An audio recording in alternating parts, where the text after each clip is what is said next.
Hello friends, मैं यशवीन आपका स्वागत करती हूँ तक्षशिला ट्यूटोरियल्स के ऑनलाइन चैनल पर।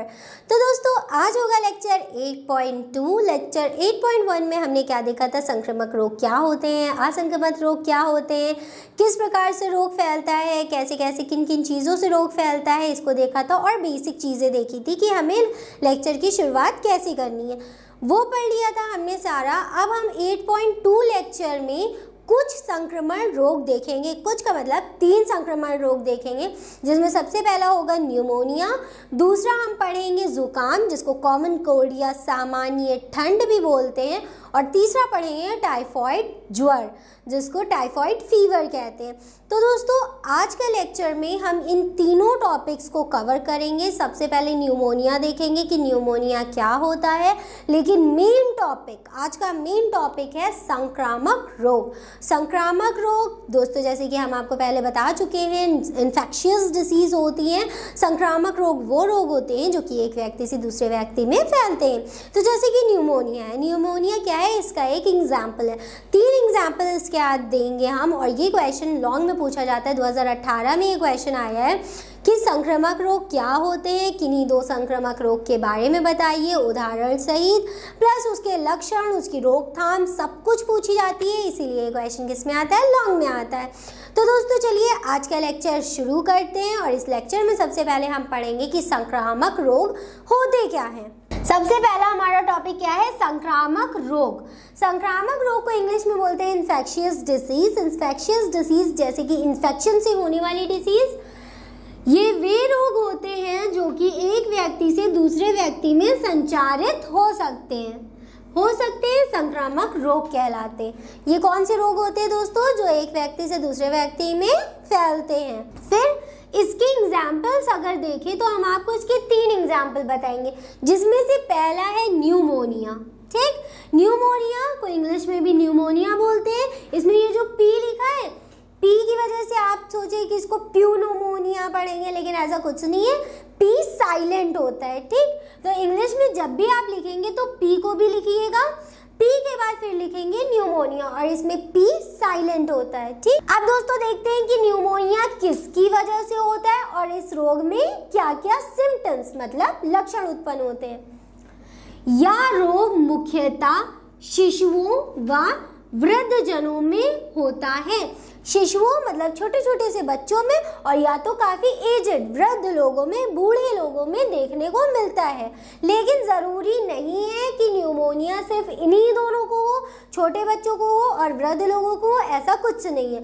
ये बाकी बड़े लोगों को भी, किसी भी अन्य उम्र के लोगों को भी हो सकता है। ठीक, जरूरी नहीं है, लेकिन मुख्यतः जैसे कि यहाँ पे लिखा गया है मुख्यतः, इसी वजह से ज्यादातर ये किस में होता है? शिशुओं में होता है और वृद्ध लोगों में होता है, बूढ़े लोगों में होता है, परंतु ये क्या किसी भी उम्र के लोगों को हो सकता है।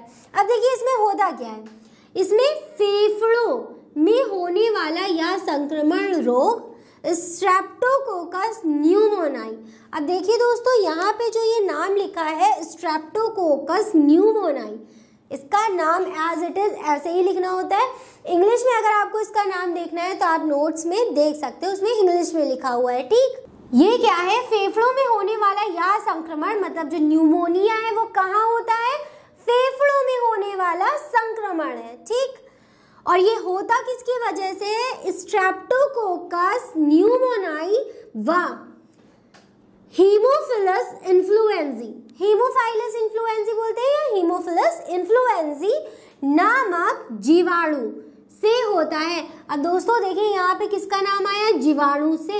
मतलब ये वाला जो संक्रमण रोग है, संक्रामक रोग है, वो किसकी वजह से हो रहा है? एक जीवाणु की वजह से हो रहा है। और उस जीवाणु का दोस्तों नाम क्या है? स्ट्रेप्टोकोकस न्यूमोनाई, या तो ये नाम है, वह एक और नाम हो सकता है हीमोफिलस इन्फ्लुएंजी।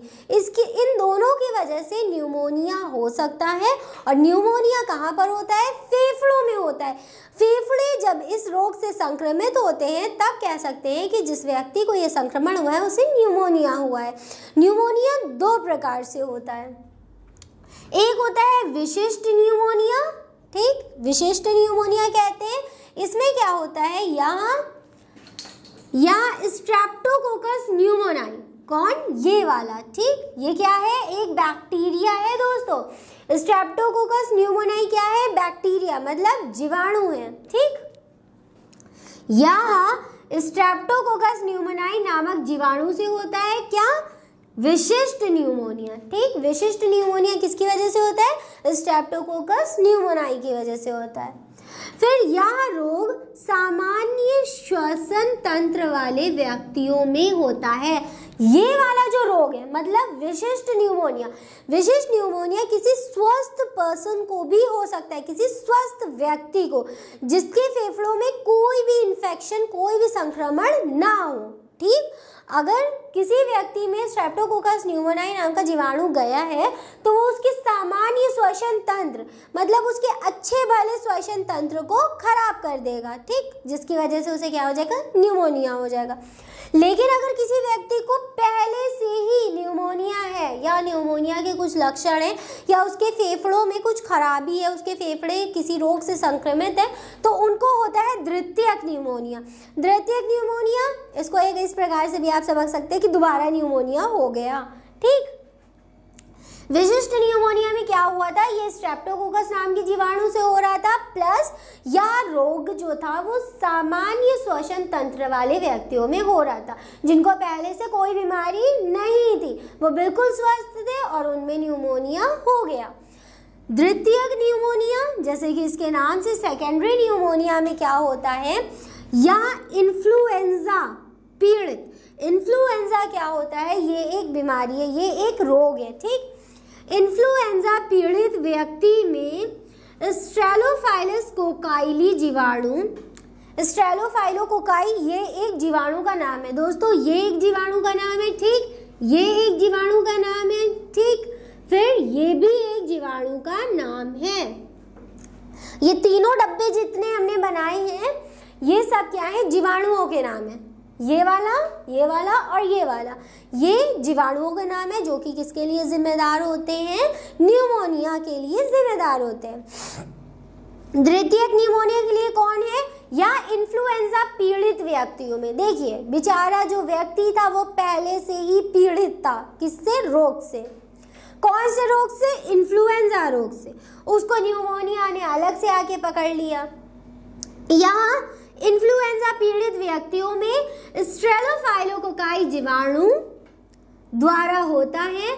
यह रोग उन व्यक्तियों में होता है, ये वाला पॉइंट देखिए, यह रोग उन व्यक्तियों में होता है जिनके फेफड़े इस रोग से पूर्व प्रभावित होते हैं, जिनके फेफड़े इस रोग से पूर्व प्रभावित होते हैं। मतलब द्वितीयक न्यूमोनिया जो होता है वो पहले से ही अगर किसी को हीमोफाइलस इन्फ्लुएंजी की वजह से इन्फ्लुएंजा नाम का रोग है, ठीक, कोई व्यक्ति है जिसको इन्फ्लुएंजा नाम का रोग है और उसमें क्या हुआ? ये वाला जीवाणु आ गया। ये वाला कौन सा जीवाणु? स्ट्रेलोफाइलोकोकाई। ये जीवाणु आ गया जिसकी वजह से पहले से ही उसका फेफड़े खराब थे। ये जीवाणु आ गया जिसकी वजह से उसको एक और नया रोग कौन सा हो गया? न्यूमोनिया हो गया। तो जो नीचे वाला रोग है यानी कि द्वितीयक न्यूमोनिया, ये पहले से रोगी व्यक्ति को होता है, लेकिन जो विशिष्ट न्यूमोनिया है ये पहले से स्वस्थ व्यक्ति को होता है, जिसका जो रेस्पिरेटरी तंत्र, रेस्पिरेटरी सिस्टम है, श्वसन तंत्र है, वो पहले से ही हेल्दी हो, स्वस्थ हो, उनको हो जाता है। तो दोस्तों ये था न्यूमोनिया। न्यूमोनिया के दोनों लक्षण, दोनों ये हमने आपको बता दिए कि वो कितने प्रकार के होते हैं। ये हो गया किस वजह से फैलता है, ये शिशुओं वृद्धों में ज़्यादा होता है और जीवाणुओं द्वारा फैलता है, प्लस फेफड़ों में होने वाला ये संक्रमण है। किस में हो जाता है? फेफड़ों में हो जाता है। अब जब फेफड़ों में संक्रमण होता है तो खांसी बहुत आती है। तो ये संक्रमण रोग कैसे है? जब व्यक्ति, इस रोग से ग्रसित व्यक्ति जब जोर से खांसेगा तो जो उसके ड्रॉपलेट्स होंगे, जो उसके जीवाणु होंगे, वो कहाँ चले जाएंगे? हवा में चले जाएंगे। और अगर वहाँ पे दूसरा व्यक्ति होगा तो उसने उसको कैप्चर कर लिया, खींच लिया, जिसकी वजह से एक व्यक्ति को तो न्यूमोनिया था ही था, उसके साथ जो दूसरा व्यक्ति था उसको भी न्यूमोनिया हो गया। तो ये होता है संक्रामक रोग, ठीक, जिसकी वजह से एक व्यक्ति से दूसरे व्यक्ति में रोग ट्रांसमिट होते हैं, फैलते। तो दोस्तों हमने संक्रामक रोग देख लिया कि वो क्या होते हैं, उसका पहला एग्जाम्पल देख लिया जो कि था न्यूमोनिया। तो अब दोस्तों हम दूसरा देखेंगे, लेकिन उससे पहले ये अभी कंप्लीट नहीं हुआ है। ठीक, क्यों नहीं कंप्लीट हुआ है?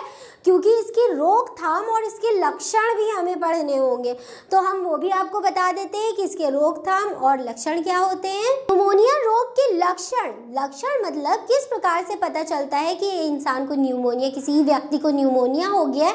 सबसे पहले तो उसके तीव्र ज्वर आता है, मतलब बहुत ज़्यादा हाई फीवर हो जाता है, प्लस उसको सर्दी लगने लगती है, ठंडी लगने लगती है, कोल्ड लगने लगता है और उसकी भूख मिट जाती है। ठीक दोस्तों, ये 3 क्या है लक्षण है। जब न्यूमोनिया होता है तो सबसे पहले यही 3 लक्षण प्रकट होते हैं।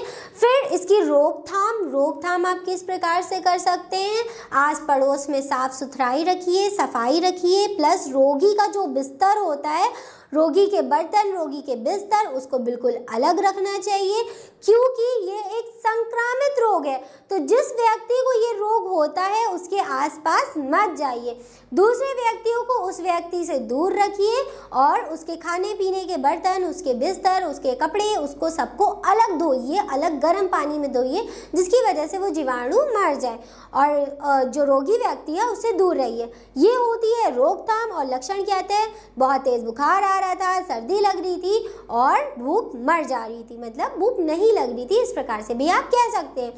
तो दोस्तों यहाँ पे न्यूमोनिया संपन्न होता है, खत्म होता है, जो कि एक संक्रमित रोग है। अब चलिए बढ़ते हैं अपने नेक्स्ट टॉपिक की तरफ, नेक्स्ट रोग की तरफ, जो कि है जुकाम, जिसको कॉमन कोल्ड भी कहते हैं। तो दोस्तों अब हमारा अगला संक्रमित रोग है जुकाम, जिसको सामान्य ठंड या कॉमन कोल्ड भी कहते हैं।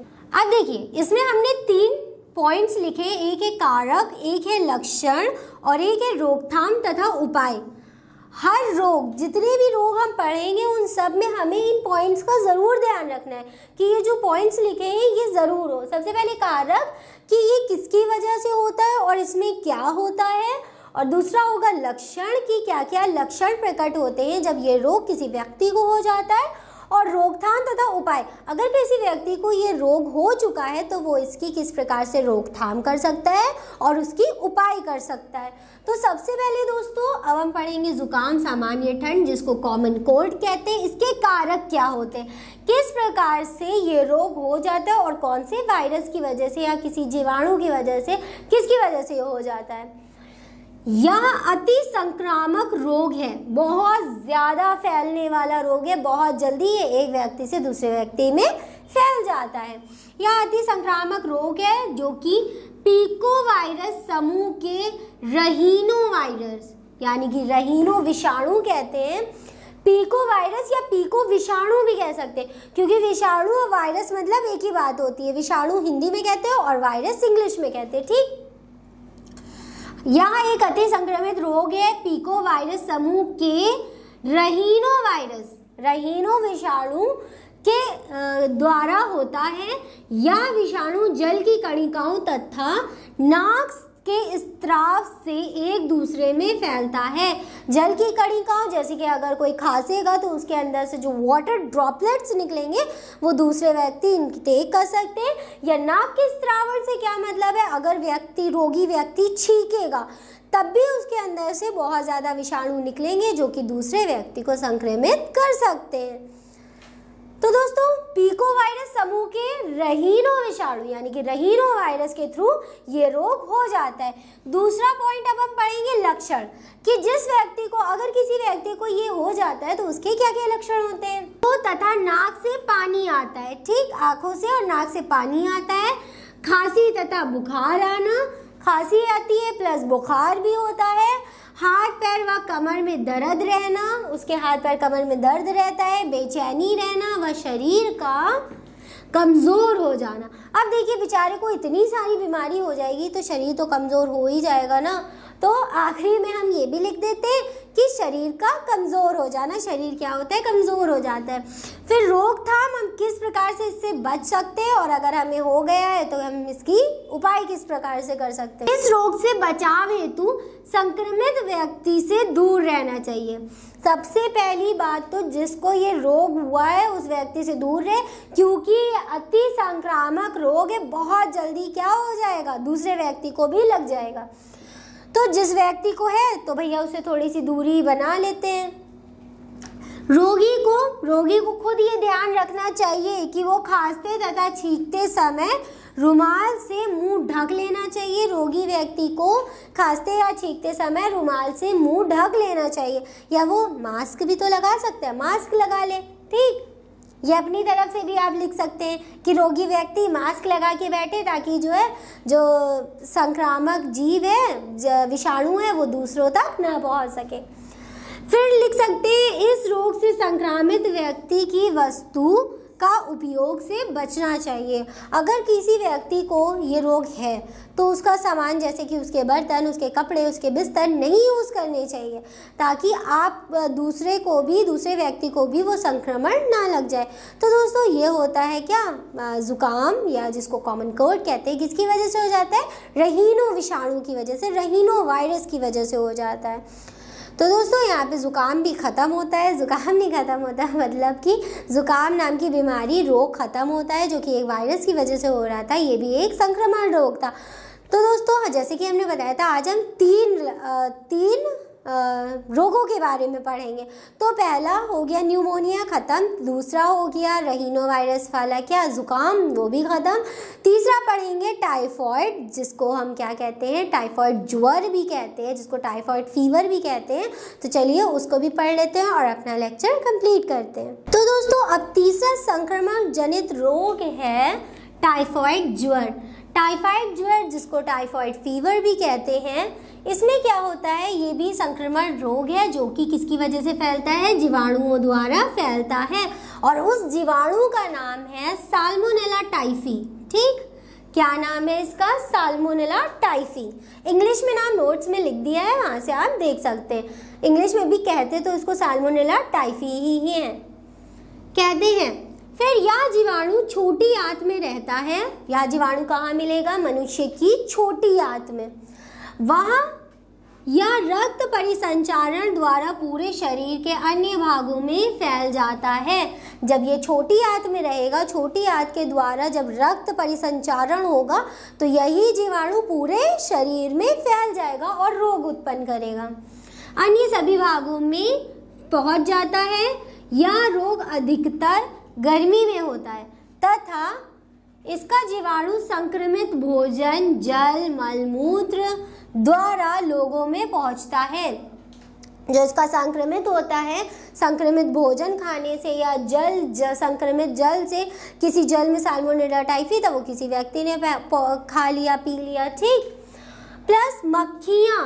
ठीक, मक्खियाँ इस रोग को फैलाने में मुख्य भूमिका निभाती हैं। कैसे, जैसे कि आप जानते ही होंगे, मक्खियाँ गंदे संदे स्थान पे बैठती हैं, वहाँ पर मान लीजिए जीवाणु होगा, फिर वही क्या करेंगी, बैठ जाएंगी किसी व्यक्ति के खाने पे या किसी जल पे। जब ये वहाँ पर बैठ जाएंगी तो जो संक्रमण होगा, वो जो संक्रमित जीवाणु होगा, वो क्या होगा, उस खाने पे चिपक जाएगा, और जब वही खाना आप खा लेंगे तो वो कहाँ जाएगा, मुंह से होता हुआ छोटी आंत में, और छोटी आंत में जाने के बाद ये पूरे शरीर में संचारित कर दिया जाता है रक्त परिसंचारण, मतलब ब्लड सर्कुलेशन द्वारा। तो जब ये ब्लड सर्कुलेशन द्वारा पूरे शरीर में पहुंच जाएगा तो ये रोग उत्पन्न करेगा, जिसको टाइफॉइड फीवर कहते हैं।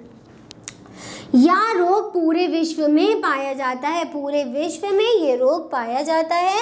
यह रोग सबसे ज़्यादा 1 से 15 वर्ष के बालकों में अधिक देखने को मिलता है। सबसे ज़्यादा 1 से 15 वर्ष के बालक इससे संक्रमित होते हैं। अब दोस्तों लक्षण, जैसे कि लक्षण आप क्या बता सकते हैं, लक्षण क्या क्या होंगे इसके, टाइफॉइड ज्वर है, मतलब फीवर है, तो सबसे ज़्यादा पहला सबसे सिंपल सा लक्षण क्या होगा कि रोगी व्यक्ति को बहुत तेज़ ज्वर आता है, बुखार आता है, और बुखार उसका काफ़ी दिनों तक रहता है, प्लस उसकी शरीर में बहुत ज़्यादा कमज़ोरी हो जाती है, आंतों में सूजन आ जाती है, आंतों से रिलेटेड प्रॉब्लम्स होती हैं, पे छोटे छोटे से दाने, चमकीले छोटे छोटे से दाने उत्पन्न हो जाते हैं, और 10% लोगों की, अगर ये रोग ज़्यादा बढ़ जाता है तो 10% लोगों की इसमें मृत्यु तक हो जाती है, क्योंकि आंतों से क्या हो जाता है, रक्त का स्त्रावण होने लगता है, जो कि बहुत ज़्यादा पेनफुल है। तो ये सब हो गए इसके लक्षण पूरी तरीके से डिस्क्राइबली हमने नोट्स में लिख दिया है, आप वहाँ से पढ़ सकते हैं। ठीक, लक्षण ज़्यादातर सभी रोगों के सेम होते हैं कि वही बहुत तेज़ ज्वर आता है, हाथ पैरों में दर्द होती है, रोगी को बहुत ज़्यादा तकलीफ होती है, और ज़्यादातर रोकथाम तथा उपाय भी उसके सिमिलर होते हैं कि रोगी व्यक्ति को दूसरे व्यक्ति से दूर रखना चाहिए। क्यों? क्योंकि ये एक संक्रमण रोग है। प्लस खाने को, मक्खियों को खाने से दूर रखना चाहिए, खाने को ढक के रखना चाहिए, साफ़ सफाई रखनी चाहिए, आस पड़ोस घर में साफ़ सफाई रखनी चाहिए। रोगी व्यक्ति को एक अच्छे रोशनदार कमरे में रखना चाहिए जिसमें अच्छी रोशनी हो, हवा आती हो अच्छी, वहाँ रखना चाहिए। ये सब क्या हो गए? इसकी रोकथाम तथा इसके उपाय। ठीक, रोगी व्यक्ति के कपड़े अच्छे गर्म पानी से धोने चाहिए, उसके कपड़े अलग करने चाहिए। ज़्यादातर सबके रोकथाम और उपाय सिमिलर होते हैं इन सभी संक्रमण बीमारियों के। तो दोस्तों यहाँ पे एक और बीमारी, एक और रोग जिसका नाम क्या था? टाइफाइड ज्वर, जिसको टाइफाइड फीवर कहते हैं, वो भी कंप्लीट होता है। तो दोस्तों आज के टॉपिक में, आज के लेक्चर में हमने 3 टॉपिक कवर किए। सबसे पहले हमने न्यूमोनिया के बारे में पढ़ा, दूसरा हमने कॉमन कोल्ड जुकाम के बारे में पढ़ा, और तीसरा पढ़ा हमने टाइफाइड फीवर के बारे में। ये तीनों ही क्या थे? एक संक्रमण रोग थे। और दोस्तों ये एक बहुत इंपॉर्टेंट क्वेश्चन है, हर साल पूछा जाता है। 14, 15, 16 में नहीं आया था, 17, 18, 19 सब में ये क्वेश्चन आया है। तो दोस्तों इसको अच्छे से पढ़िएगा। इसके नाम इस टाइप से हमेशा लिखना होगा कि सबसे पहले कारक लिखेंगे, उसमें लिखेंगे कि किसकी वजह से होता है, कैसे कैसे होता है, क्या क्या होता है। फिर लक्षण ज़रूर लिखेंगे कि इसके लक्षण क्या होते हैं जिसकी वजह से हम पहचान पाए कि इसमें क्या होता है, और रोकथाम उपाय भी लास्ट में ज़रूर लिखा जाता है, तब जाके ये पूरा एक आंसर कंप्लीट होता है। ठीक, और प्लस ये वाले जो रोग हैं वो पढ़ने के लिए इसलिए भी ज़रूरी है क्योंकि ये टिप्पणी टाइप के क्वेश्चन में भी पूछे जाते हैं। जैसे कि पूछ लिया जाए टाइफाइड ज्वर पे टिप्पणी कीजिए, तो यहाँ से लेकर पूरा यहाँ तक कि आप एज इट इज़ उतार दीजिएगा, वो आंसर कंप्लीट हो जाएगा। ठीक, लेकिन लक्षण रोकथाम ज़रूर लिखे जाते हैं, ये बात याद रखिएगा। या कभी ऐसा भी पूछा जा सकता है very short answer type question में कि टाइफाइड किस जीवाणु की वजह से होता है, तो उसका आंसर क्या होगा? Salmonella typhi. बस इतना सा आंसर लिखना होगा और पूरे नंबर पक्के हो जाएंगे आपके। तो दोस्तों आज के लेक्चर के से रिलेटेड सारे नोट्स आपको नीचे डिस्क्रिप्शन बॉक्स में मिल जाएंगे। तो दोस्तों आज के लिए बस इतना ही, फिर मिलते हैं अपनी नेक्स्ट क्लास में। Thank you.